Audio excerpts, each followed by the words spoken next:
দুর্গাপুর এনআইটিতে এসে ছাত্রের প্রশ্নের মুখে পড়ে রীতিমতো নাকানি চোবানি খেলেন সুকান্ত মজুমদার।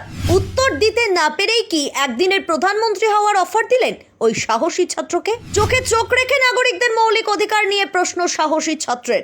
সুকান্তর উত্তরের পরেও থামলেন না ছাত্র।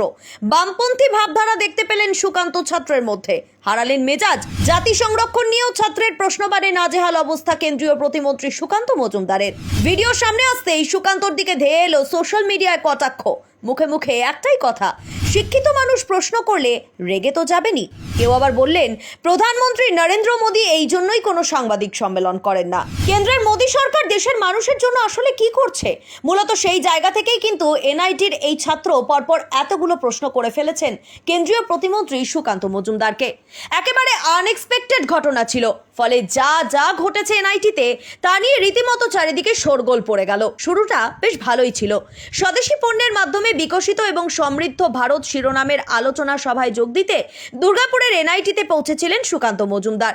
ছাত্রছাত্রীদের প্রশ্নের উত্তর দিতেই হাজির হয়েছিলেন কেন্দ্রীয় শিক্ষা প্রতিমন্ত্রী। কিন্তু সেখানে যে এরকম কিছু ঘটতে পারে সেটা বোধহয় দুঃস্বপ্নেও ভাবতে পারেননি সুকান্ত বাবু। পুরো খেলাটা ঘুরিয়ে দেয় রাজস্থানের বাসিন্দা আয়ুষ বেনুয়া নামের কেমিক্যাল ইঞ্জিনিয়ারিং এর দ্বিতীয় বর্ষের এক ছাত্র। হঠাৎ করেই প্রশ্ন করে বসেন কেন্দ্রীয় প্রতিমন্ত্রীকে। চোখে চোখ রেখে ছুড়ে দেন প্রশ্ন। বলেন, কেন দেশের নাগরিকদের মৌলিক অধিকার হরণ করছে কেন্দ্রীয় সরকার? না, এখানেই থেমে যাননি। সঙ্গে রাজস্থানের একাধিক স্কুলে ছাদ ভেঙে পড়া নিয়েও তুললেন প্রশ্ন। ছাত্রের কথায়, এটাই তাহলে আত্মনির্ভর ভারত? হল ভর্তি মানুষ। সেখানে কেন্দ্রীয় প্রতিমন্ত্রীর মুখোমুখি দাঁড়িয়ে পরপর প্রশ্নগুলো করে যান ওই সাহসী ছাত্র। বিষয়টাকে যে খুব ভালোভাবে বা ভালো চোখে গ্রহণ করা হবে না সেটা স্বাভাবিক নয় কি? কথাটা আমাদের নয়, সাধারণ মানুষের। ঠিক হলোও তাই। ভরা সভায় মেজাজ হারালেন কেন্দ্রীয় শিক্ষা প্রতিমন্ত্রী সুকান্ত মজুমদার। বললেন, একজন মন্ত্রীর সামনে দাঁড়িয়ে এই প্রশ্ন করছেন আপনি, এর চেয়ে বড় মৌলিক অধিকার আর কি হতে পারে? চীনে এসব কথা বলা যায়? এমনকি পাল্টা ওই পড়ুয়ার কাছেই সমস্যার সমাধান জানতে চান কেন্দ্রীয় প্রতিমন্ত্রী। আসলে ওই সাহসী ছাত্র যে দমার পাত্র নয় তা এদিন স্পষ্ট হয়ে গেছে। নিজেদের অধিকারের জন্য দেশের মানুষকে রাস্তায় নামতে হচ্ছে। স্কুলে বসার জায়গা নেই পড়ুয়াদের। এদিন আয়ুষের প্রশ্নে উঠে আসে এই সব বিষয়গুলো। আয়ুষের প্রশ্নের পর দর্শক আসন থেকে শোনা যায় হাততালি।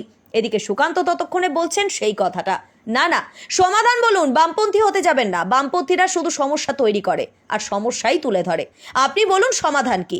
আপনি বলুন, আমি আমার চেয়ার ছেড়ে দিচ্ছি। যদিও সাধারণ মানুষ এইসব কথা শুনে জেনে বলছেন, চেয়ার ছেড়ে দেওয়া তো কোনো সমস্যার সমাধান নয়। সুকান্ত মজুমদার কি ওই ছাত্রের প্রশ্নের উত্তরে কোনো সমাধান দিতে পেরেছেন? আয়ুষ কিন্তু তার মাঝেও বলার চেষ্টা করেন, আপনাকে সমস্যার কথা বলছি স্যার।